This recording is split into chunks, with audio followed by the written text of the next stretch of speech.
സംസ്ഥാനത്ത് കനത്ത മഴ തുടരുകയാണ്. പ്രത്യേകിച്ച് വടക്കൻ ജില്ലകളിൽ ഇന്നലെയും വടക്കൻ ജില്ലകളിൽ മൂന്ന് ജില്ലകളിൽ റെഡ് അലർട്ട് ഉണ്ടായിരുന്നു. വിദ്യാഭ്യാസ സ്ഥാപനങ്ങൾക്കൊക്കെ ഇന്നലെ അവധി ഉണ്ടായിരുന്നു. പക്ഷേ ഇന്ന് മുതൽ മഴ ഒന്ന് കുറയുമെന്നുള്ള സൂചനയൊക്കെ കാലാവസ്ഥാ നിരീക്ഷണ കേന്ദ്രം നൽകിയിട്ടുണ്ട്. അതനുസരിച്ച് മഴയിൽ അല്പം കുറവുണ്ട് എങ്കിൽ പോലും വടക്കൻ ജില്ലകളിൽ കാര്യമായ തരത്തിൽ മഴ പെയ്യുന്നുണ്ട് എന്ന വിവരങ്ങൾ പുറത്തുവരുന്നുണ്ട്. മലപ്പുറം മുതൽ കാസർഗോഡ് വരെ 5 ജില്ലകളിൽ ഇന്ന് യെല്ലോ അലേർട്ടാണ് പ്രഖ്യാപിച്ചിരിക്കുന്നത്. കഴിഞ്ഞ ദിവസങ്ങളെ അപേക്ഷിച്ച് മഴ കുറയും. നേരത്തെ പറഞ്ഞതുപോലെ കേരള, ലക്ഷദ്വീപ്, കർണാടക തീരങ്ങളിൽ മണിക്കൂറിൽ 40 മുതൽ 50 കിലോമീറ്റർ വരെയും ചില അവസരങ്ങളിൽ മണിക്കൂറിൽ 60 കിലോമീറ്റർ വരെയും വേഗതയിൽ ശക്തമായ കാറ്റടിക്കും എന്നും വ്യക്തമായിട്ടുണ്ട്. ഡാനി ഇപ്പോൾ ഏറ്റവും പുതിയ വിവരങ്ങളുമായി ചേരും. ഡാനി, കാലാവസ്ഥാ നിരീക്ഷണ കേന്ദ്രത്തിൻ്റെ പ്രവചനം അങ്ങനെയാണ്. കഴിഞ്ഞ കുറേ നാളുകളായി നമുക്കറിയാം അത് വളരെ കൃത്യമായി പോകുന്നുമുണ്ട്. ഇന്നലെയും ഇനിയും നമുക്ക് ശക്തമായ മഴ പെയ്തു റെഡ് അലേർട്ടിൻ്റെ ഭാഗമായി. ഇന്നിപ്പോൾ കുറഞ്ഞു വരുമെന്നാണ്. എന്താണ് മനസ്സിലാക്കേണ്ടത്?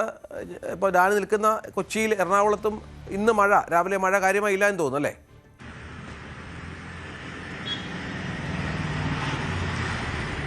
രഞ്ജിത്ത്, മഴയ്ക്ക് ഒരു ശമനം, ഒരു താൽക്കാലികമായ ഒരു ശമനം വന്നിട്ടുണ്ട് എന്ന് തന്നെയാണ്. കാരണം അതിൻ്റെ ഒരു മുന്നറിയിപ്പുകളിൽ മാറ്റമുണ്ടായിട്ടുണ്ട്. പൊതുവെ വടക്കൻ കേരളത്തിൽ മഴയുടെ ഒരു പ്രഭാവം അത് ആ രീതിയിൽ തന്നെ മുന്നോട്ട് പോകുന്നതിലും മറ്റിടങ്ങളിലേക്ക് വരുമ്പോഴേക്കും മഴയുടെ തീവ്രത കുറയുമെന്ന് തന്നെയാണ് ഇതിൽ വ്യക്തമാക്കിയിരിക്കുന്നത്.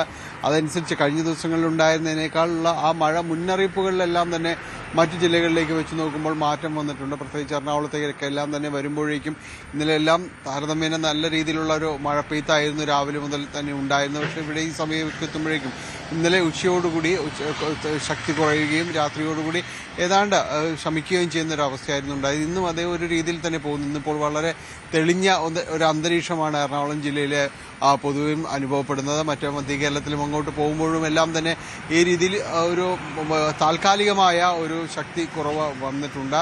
എങ്കിലും മഴക്കാലമാണ്, ഇത് അറിയിപ്പുകളിൽ മാറ്റമുണ്ടാകാം.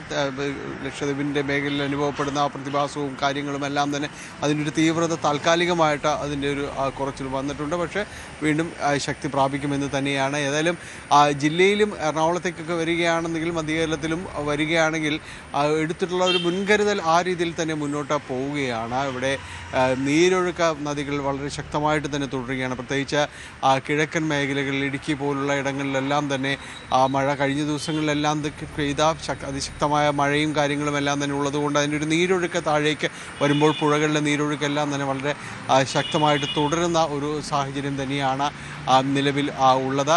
അതുകൊണ്ട് തന്നെ ഈ ഭൂതത്താൻ അണക്കെട്ടിൻ്റെ ഷട്ടറുകൾ തുറന്നുകൊണ്ട് അതിൻ്റെ ഒരു ജലനിരപ്പിൻ്റെ അതിൻ്റെ ഒരു വ്യതിയാനം നിയന്ത്രിക്കുന്നതിൻ്റെ ഭാഗമായിട്ട് ഷട്ടറുകളെല്ലാം തന്നെ തുറന്നിട്ടുണ്ട്.